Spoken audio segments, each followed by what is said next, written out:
तो जी हाँ, मैं जापान से लौट के आया और कुछ मज़े की बातें मैं बताता हूँ वहाँ के बारे में। मतलब हम ये तो जानते ही हैं कि वो the most technologically advanced country है, वन ऑफ दी नहीं है, द सबसे ज़्यादा।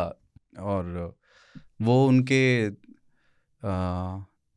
जिस जो रहन सहन है उनका उसमें दिखता है। अच्छा, वो एरिया वाइज बड़ा देश नहीं है ना, और टोक्यो बहुत पॉपुलस सिटी भी है। इनफैक्ट ऐसा लगता है दुनिया का सबसे पॉपुलस। हाँ, वहाँ पे ना ताऊ ऐसे जिले टाइप हैं अलग अलग कि शिंजुकू डिस्ट्रिक्ट, हाँ, तो मतलब वो प्रखंड टाइप है अपना अलग अलग। तो बहुत बड़ा है टोक्यो भी, तो इसलिए वो जाने जाते हैं अपने स्पेस यूटिलाइजेशन के लिए। होते भी स्लिम ट्रिम है ना वो।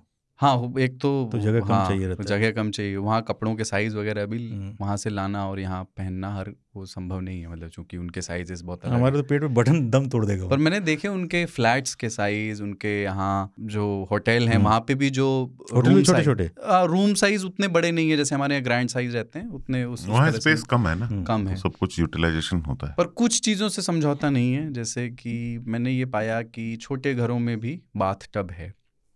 हाँ, उसमें और वो बहुत सब कुछ बटन ऑपरेटेड है, मैनुअल चीज़ें कम है वहाँ।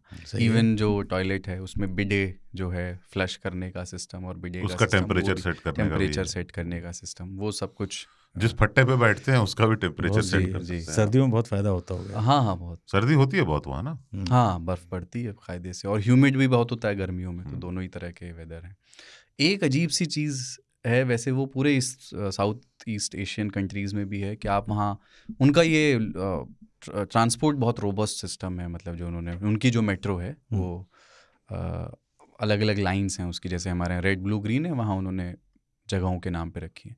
पर अगर आप उसमें बैठेंगे तो उसके जो दृश्य हैं ना, तो कुछ लड़के भी, पर ज़्यादातर लड़कियाँ एक बैटरी चालित पंखा लेकर के बैठी रहती हैं। तो आप देखेंगे, और वो बहुत वो उनके दिनचर्या में इस तरह से शामिल है कि वो आप 8 लड़कियां ऐसे बैठी हैं तो 8 के हाथ में, एक हाथ में फ़ोन है और एक हाथ में पंखा है, और पंखा फेस के एकदम पास इसी चलता है। बट वो पंखा ना थोड़ा और ठंडी हवा देता है, वो इस तरह से डिज़ाइन किया गया है। वहाँ पे उसकी बहुत बड़ी एक लत लग गई है उसकी, कह लो। ह्यूमिड भी है ना वो देश, और वो थोड़ा सा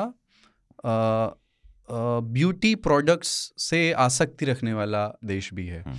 तो जनरली लोग मेकअप करके निकलते हैं बाहर जनरली, तो उसके लिए भी मुझे लगता है कि वो भी एक रीज़न होता होगा कि बिल्कुल भी पसीना नहीं आना चाहिए, वरना जिससे मिला है वही नहीं पहचानेगा कि किससे मिली है मेकअप क्लियर हटने के बाद। तो ये भले और मददगार लोग हैं, भले ही वो अंग्रेज़ी थोड़ा कम जानते हों।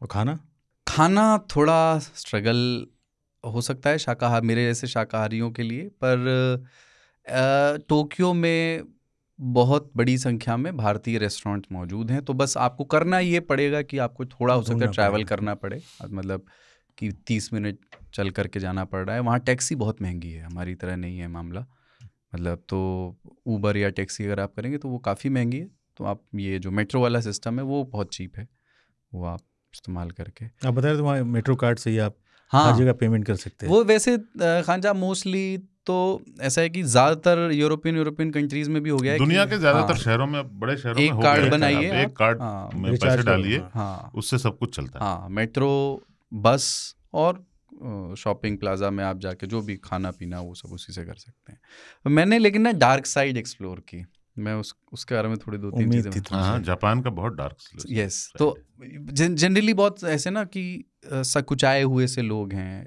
एक अंकल जी से पूछ लिया कि क्या हम सही लाइन में हैं, तो वो कॉन्शियस हो गए।